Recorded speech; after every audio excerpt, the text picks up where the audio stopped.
いよいよ新しいリフォームが始まります。工事が始まるときはいつもワクワクと不安が入り混じった空気を感じます。今回の現場はトラックが横付けできないので、少し離れた駐車場から運びます。都会では珍しいことではないと思いますが、田舎の私たちはあまり慣れていません。難しいなと。床に使う根太 45mm 角です。今回は米松材を使います。4メートルの木材を置けるスペースはここだけです。使う順番なども考えて置いていきます。木の置き方でその人が工程を理解しているかどうかがわかるそうです。カズさんは何でも一度にやろうとします。ちょっと無理ちゃう。あれ？何これ？なんか車輪が回ってないな。あれ？はまったはまった。なんかもう曲がっちゃってる。あ？やっちゃったね。これもう使い物ならん？やらかしました。諦めが悪いです。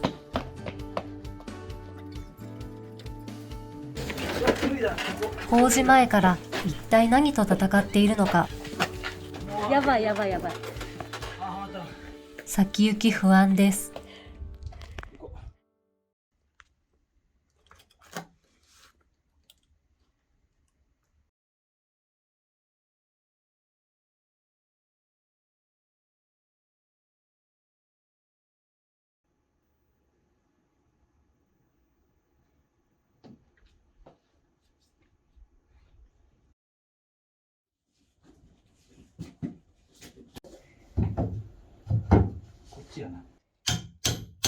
まず、大引きを撤去します。大引きは床を支える構造材です。910ミリの間隔で取り付けられています。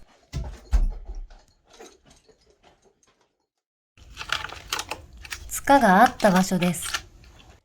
塚を登って大引きをお腹いっぱい食べたシロアリたちは、一見生きとるように見えるな。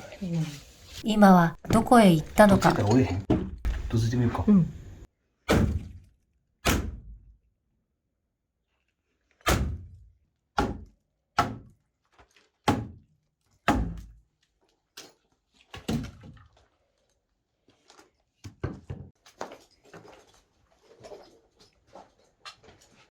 こちら側の大引きはシロアリの被害は1本だけでした。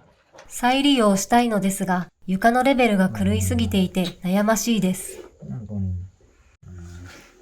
口を尖らせています。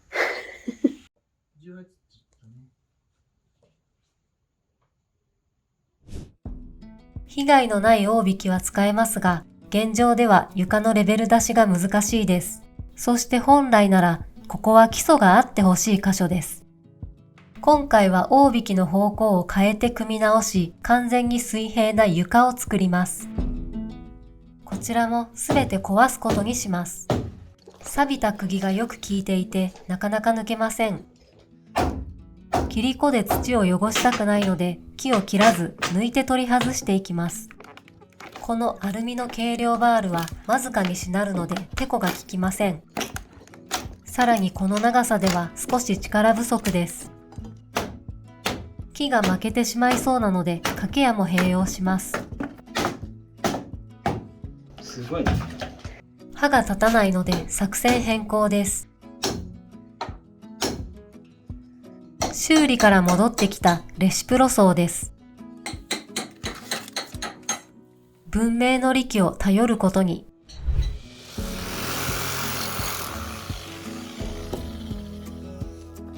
今この釘を切ったの。これを切ったのか。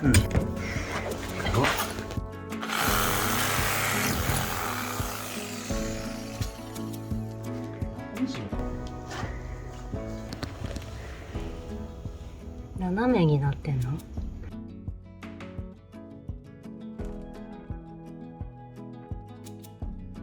レシプロソーは切り始めが結構危ないです。ついてしまって刃が一瞬で曲がる時があります。刃が新品だった時は結構へこみます。レシプロソーは全部で4台持っていますが、やはり AC 機のこれが一番パワーがありますね。なんか飛んだよ。あれうちはこの部分がよく壊れます。前直してもらった記憶があるんだけど。映像をちゃんと見たら、今回はロックしていなかっただけのような気もします。解体しながら建てた大工さんの仕事や性格を想像するのは面白いです。大工と解体屋さんの壊し方は少し違います。大工は基本的に木材を組む逆の工程で壊すのですが、最近は工具が進歩してきたので、順番をそれほど意識しなくても良くなりました。昔ながらの方法か、工具をふんだんに使って壊すのか、最近は天秤にかけて悩みます。既存大引きはただ突きつけただけの芋助でした。差が取ったぞ、どっちにしろ。面白いかな。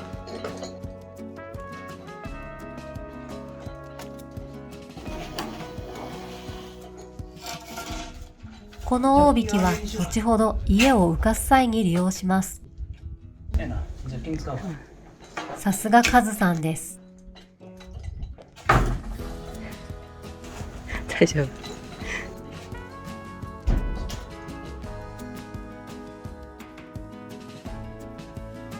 シロアリ建築の集合住宅です。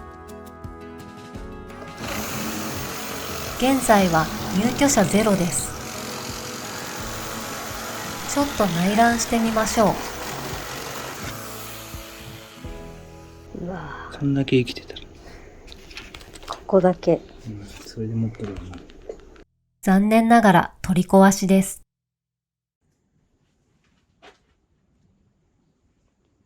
それでは土台を入れ替えます。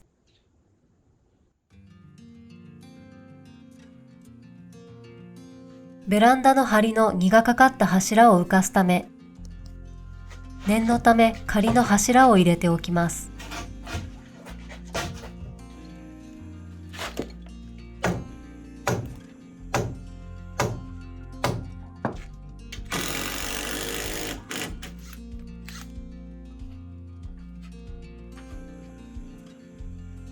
新しく入れる土台です。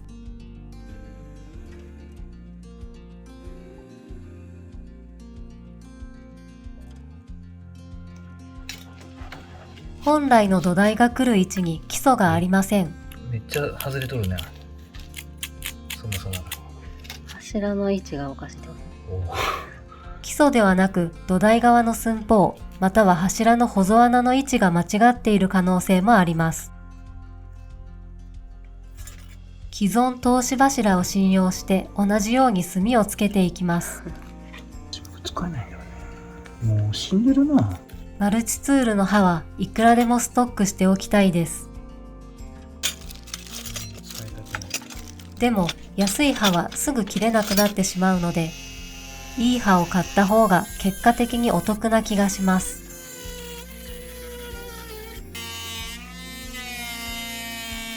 一定の深さで切り込めるように刃に深さを記します。マルチツールにはいつも本当に助けられていますが、この音だけはいつまで経っても慣れません。新しい機種はだいぶ静かになっているらしいですが、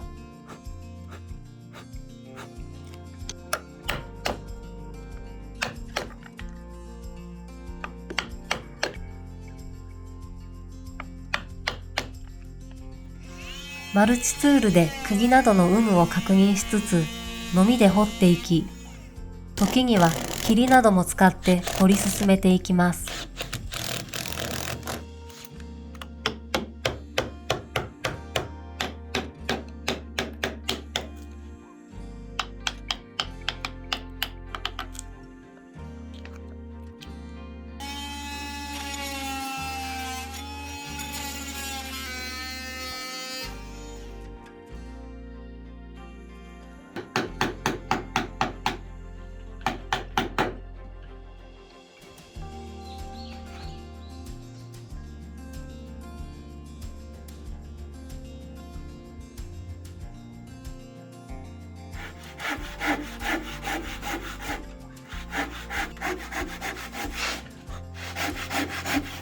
本来はもう少し柱から右に200ミリ以上の位置で継ぎたかったのですが、新規の土台の長さが足りず、この位置になりました。敷地は作らず芋助です。後に取り付ける根太を受ける材、掛を利用して、さらに耐震金物などを使い、新旧の土台同士を固定します。既存の土台を撤去しました。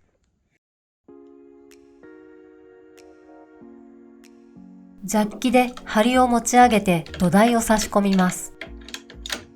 ただ、上げすぎるとその上にあるベランダの防水が切れてしまう可能性があります。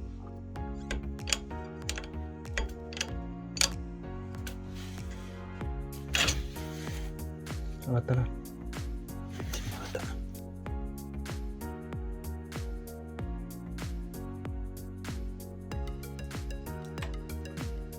上げた状態で105にして、工事全体の予算はおおむね決まっています。この後起きるであろう多くの問題も想定してバランスよく進めなければいけません。補強はやればやるほど丈夫になり安心ですが、どこかで線を引く必要があります。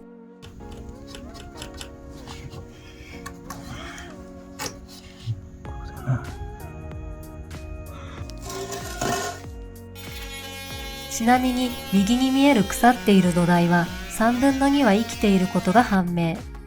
さらに通し柱が乗っている土台なので無理に交換しない方が良いと判断しました。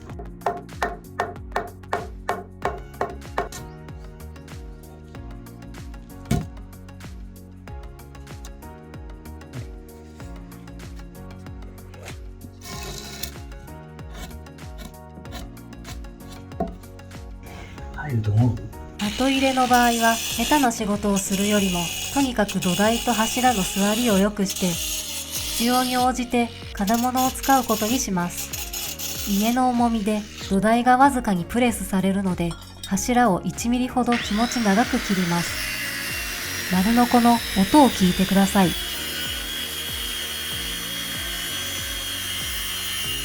刃が外に逃げている時の音です。この刃が切れなさすぎた。丸ノコを使って切り口が曲がってしまった時の修正はとにかく大変です。こうなった場合は最初から手のこで切った方がよっぽど早いです。このあたりは手道具が上手なベテラン大工さんとの差が浮き彫りになるなぁと痛感する瞬間です。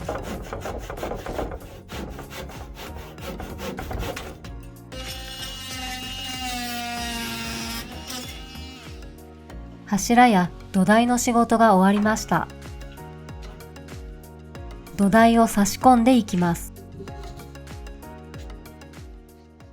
その時でした。やらかしました。このブロック、気になっていた方も多いと思います。仕切り直しです。今度は平板のコンクリートを2枚重ねました。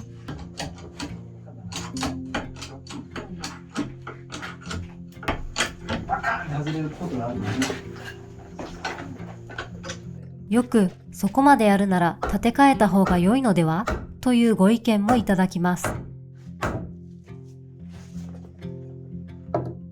リフォームか新築かどちらが良いとは一概には言えませんが、優先すること、環境、年齢、人生プラン、建築上の制限によっても選択は変わるものだと思います。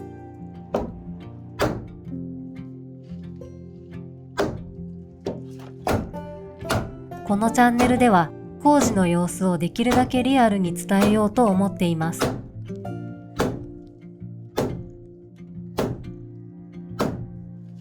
自分たちの失敗も足りないところも時には物議を醸すようなこともあるかもしれません。それが誰かの何かの参考になれば良いと思っています。怖い。戻ってきた。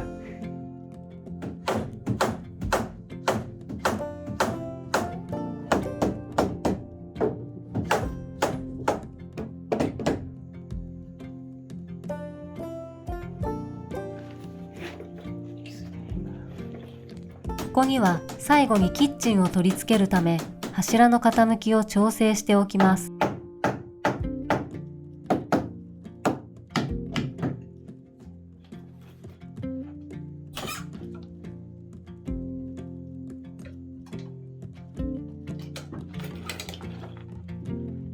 とりあえず浴室の土台を入れ替えることができました。これで補強や床組みの工程に移ることができます。工事はまだ始まったばかり。進捗は 2% くらいでしょうか。次は何が待ち受けているのか。